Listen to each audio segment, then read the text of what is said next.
That time Jesus and Satan send me on the same spiritual task. From time to time, Spirit would ask an adept black magician to do things for them in the physical world. It is how they intervene in human affairs. In return for our help, the Spirit usually give the operator a blessing as a reward. These blessings usually take forms in experiences money can't buy. The more tasks you successfully complete for spirits, the higher your quality of life. So if a spirit asks you to jump, you ask how high. I will do another video on the mechanics of performing spiritual task.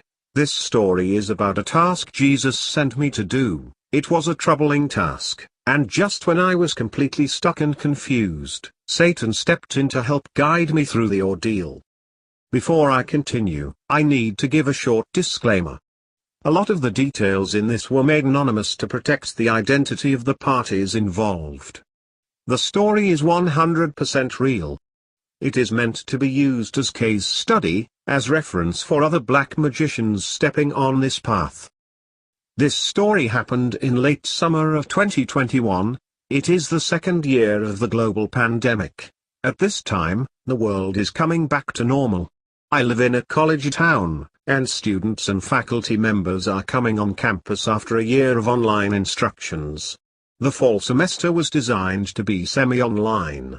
For the people who are comfortable to be on campus in person, they were welcomed back. For people who feel more comfortable working from home, they can continue to work from home.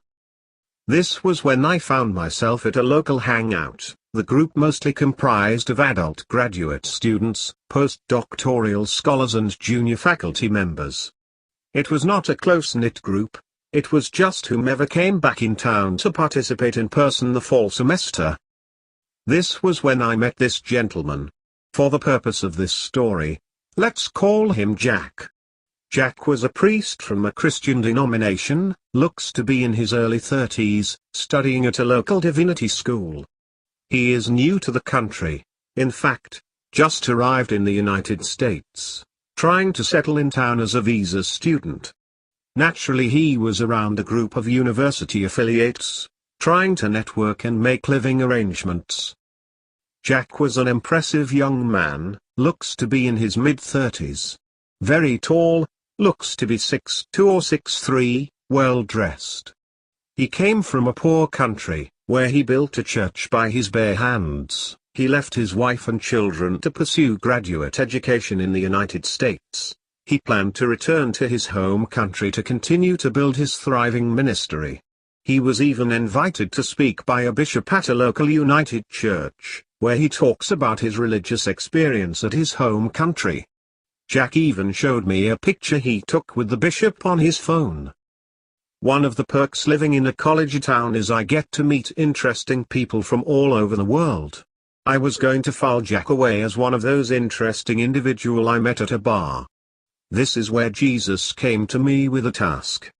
I should clarify that at this point of my black magic development, I had a good control of my astral senses. I was able to communicate directly with spirits. I get a lot of practice channeling messages for my clients. These days I am able to talk directly to spirits without a summoning rituals.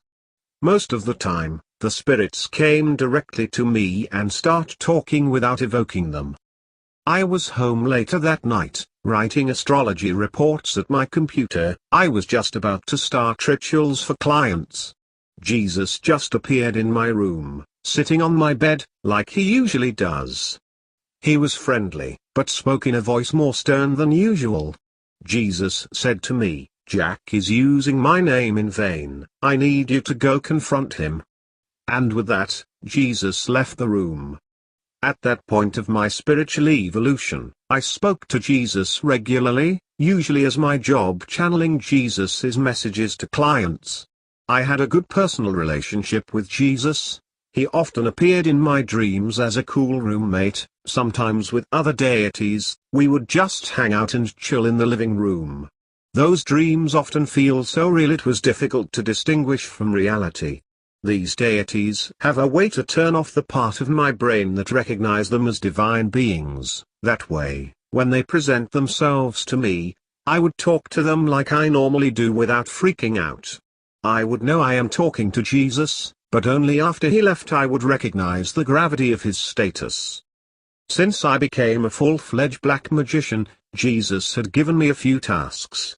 They started simple as donating to a certain charities, or gifting items to a certain people.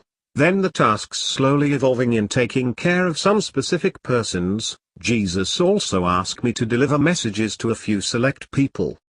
More recently, Jesus asked me to confront some fake Christians. This task Jesus just assigned me was particularly terrifying. He just asked me to confront a fully ordained Christian priest, and he didn't leave me any instructions. What did Jesus mean Jack used his name in vain? What did Jesus mean by confronting him? So many things can go wrong. Any perceived rudeness towards a religious person would draw immediate ire from polite society, let alone calling out an ordained minister as fake. The thought I had at that moment was, I am so getting cancelled for this. That's the moment Satan came into my space. At that point of my spiritual evolution, I have a friendly but non-traditional relationship with Satan. Many times I would be stuck in an occult problem, for example running into problematic theology, or reading a passage in the Bible that need explanation, or a spirit said something to me I couldn't decipher. Satan would just walk into my space and start talking to me without having to summon him. He would even start explaining things I never asked but later found his teaching very useful. Satan told me I can say anything to him provided it is honest and truthful to the best of my ability, and he will in turn show me the truth whenever he can. One thing I noticed about these high-level demons is their steadfastness towards the truth. In fact, they would coercively and forcefully push me to learn the truth, even though the lesson could be very harsh.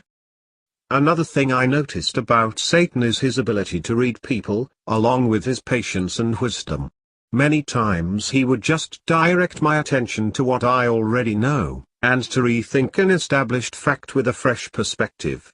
In this case, Satan specifically wanted me to focus on my line of thinking, quote unquote, I will get ostracized for being rude to a Christian priest.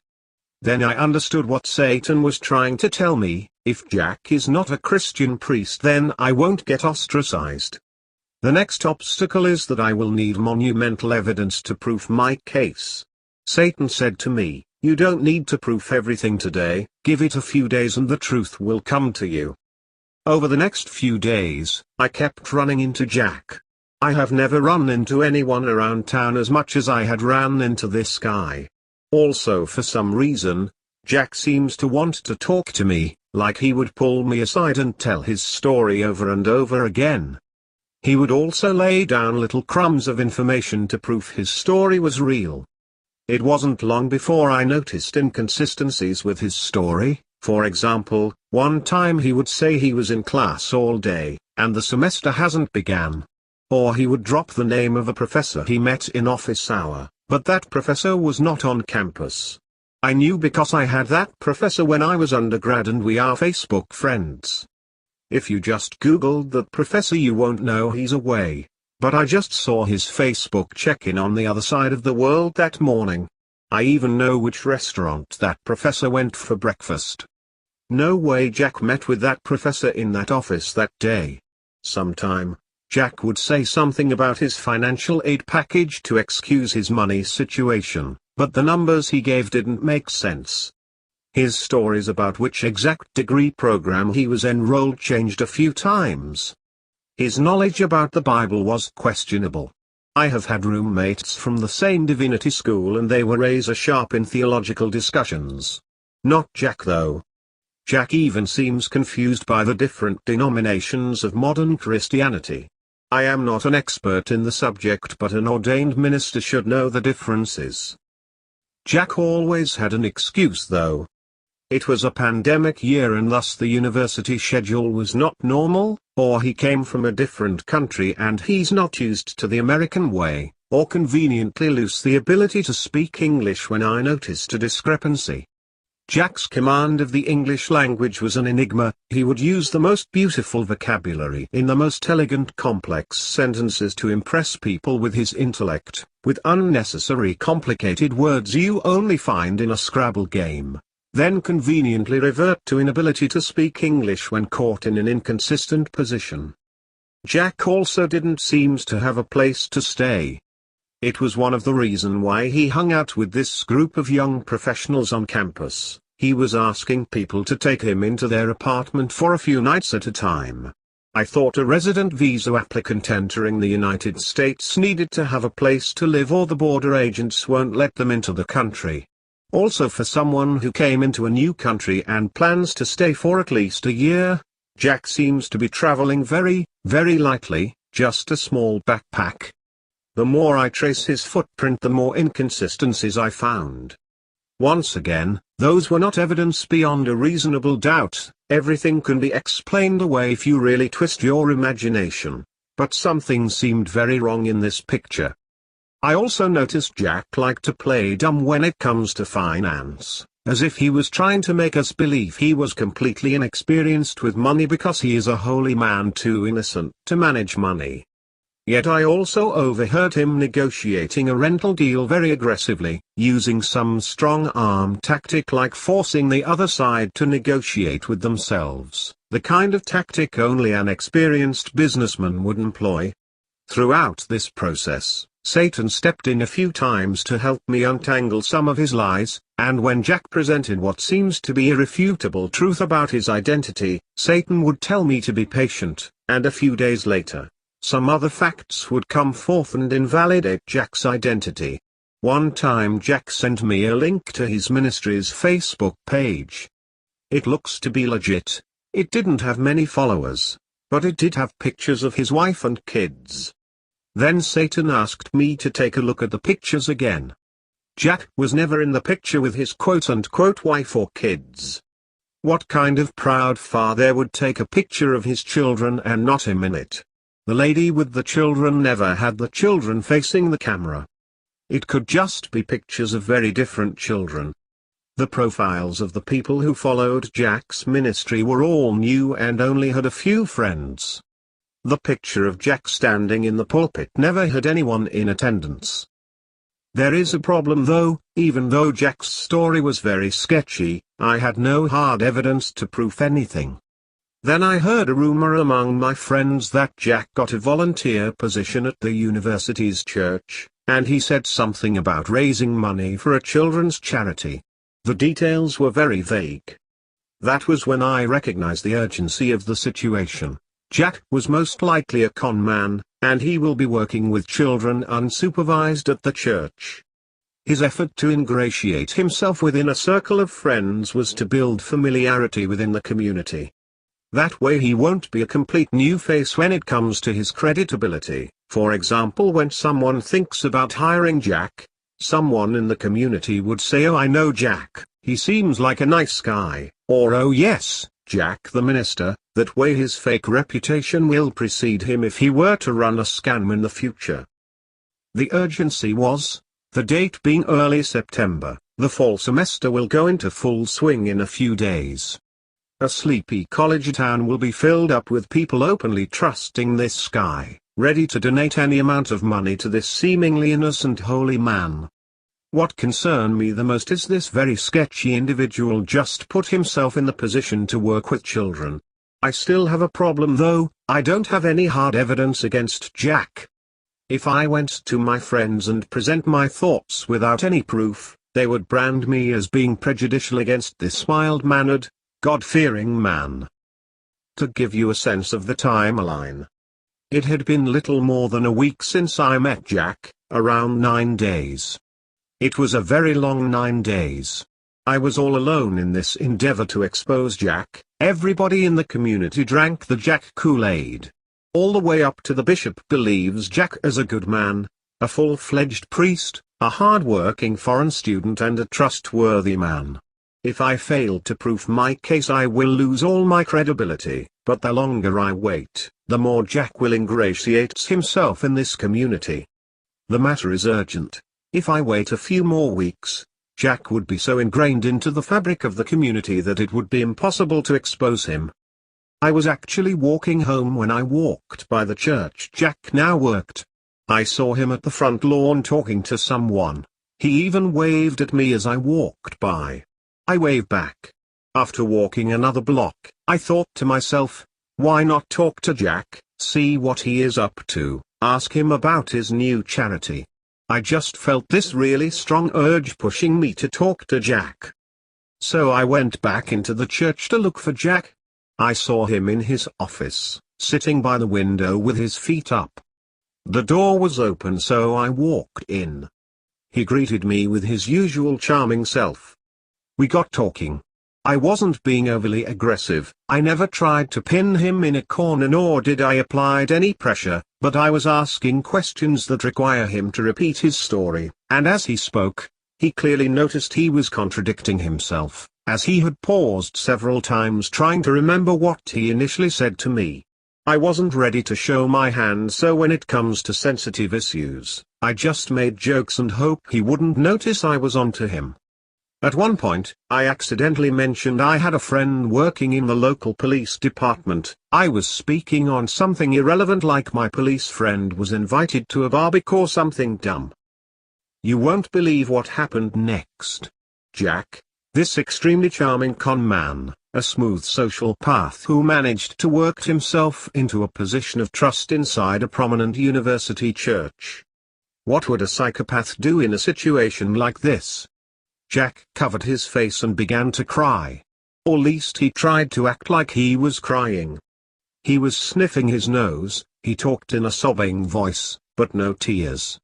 He even turned his head away several times for dramatic effect. At that moment, I thought he was going to play victim and accuse me of bullying him. I don't have much of a plan here, so I played it cool and let him talk. And what happened next was even more crazy. Rubbing his eyes with his hands and trying to work out a tear, Jack said, "Please don't do this." I said, "Please don't do what?" I honestly didn't know what he was talking about. Jack went on a rant and told me how he was working hard, and now he is a changed man.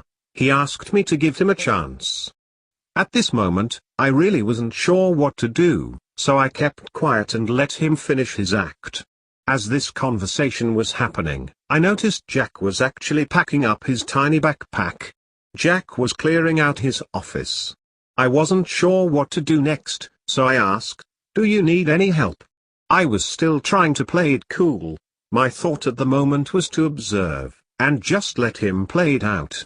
I honestly didn't have any cards to play for the time being. As Jack was leaving the office, I offered to hail an Uber for him. I told Jack he can go anywhere he wants and I will pay for the ride. To my surprise, he accepted my offer. He picked a hotel about 10 miles away. I guess I wanted to make sure he was completely gone, and not walk out the door and walk back 20 minutes later after I left. I watched him got into the Uber. And that was it. Jack was gone. He was never heard from again. I checked his social media page a few days later and saw his Facebook page got deleted. The strange thing was, nobody ever mentioned Jack ever since he left. Nobody ever brought up his name in a conversation, nobody ever asked what happened to that guy Jack. It was like Jack never existed.